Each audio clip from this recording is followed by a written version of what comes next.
करुआ कन्या की खेल के कल के नाल के साल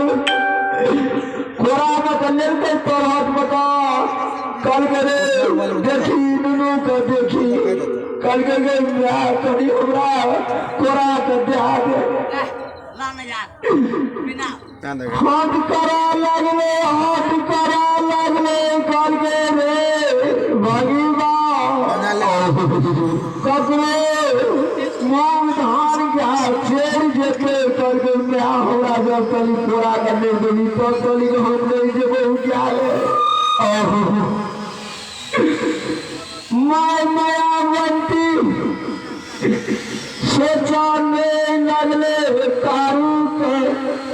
पूरा गल छोड़ के त्याग के लाचर नंबर में नाम लगे काजे कारू खुरा के लाल के अमोर बजा तो परियाल के लछड़ के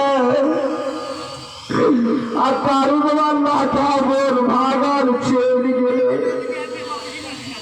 3 दिन के लछड़ जन्मल जेल भैया लछड़ का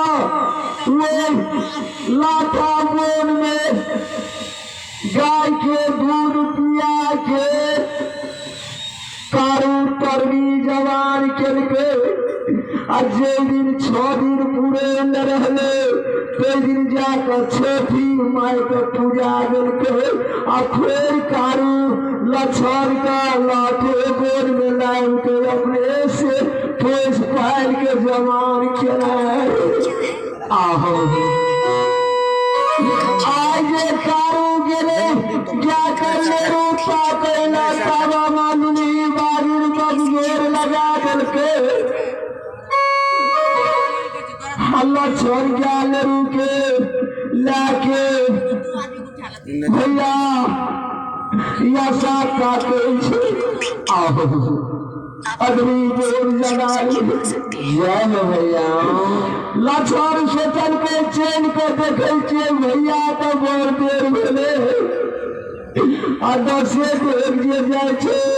सरकारों का दिशा लगल छे कोनो दिशा नहीं देखे छे लछड़ जे दरबार मार के जाय छे कारू के शरण में गिर पड़े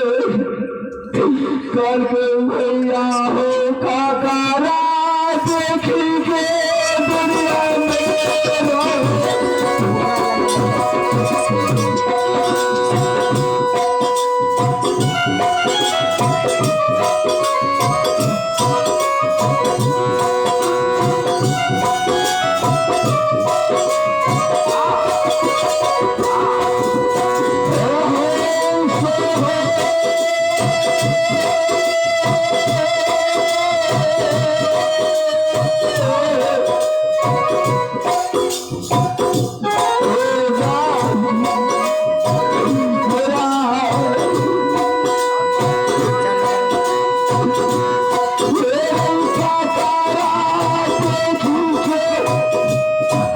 Hello,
मेघनाथ पंडित के देवे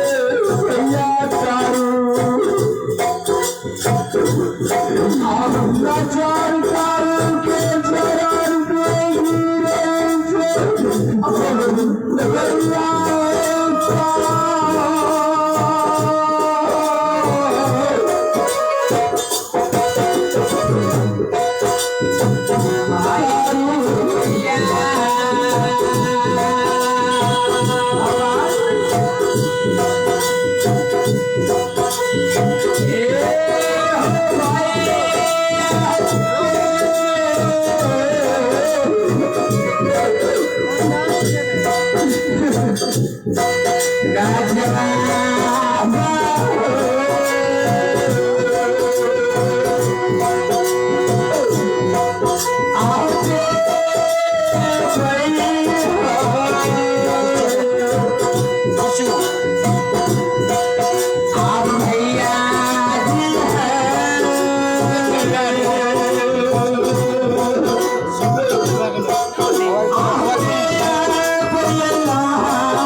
करुणा के मजदूर में गेल छे ना लाचार खान मेहमान काटे छे धरती लटड़िया मारे छे भैया कैसे भैया करू से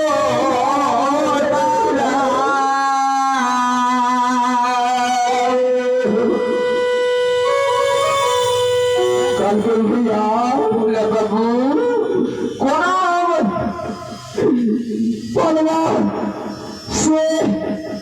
मैना में पूरा देवे या कौन जवाब माई के देवे आह्वाने काल के ओम नहीं जवा काल के ओम नहीं जवा आहा कारू के जे कोनो समरिया के देखी आमने हिम्मत काम करे छे हमार किए हे कमला ए अगरी बोर से बना महाराज से बाबू हे गोगी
भैया पंडित मेघनाथ के समझिया बन गई लाचार से जैसे भैया का चैन का चैन के मिल जाए हंसा से परार निकलते सिंह सदूर सुल्तान विलाय में जुटाई याद कैसे लचर गारू उमरिया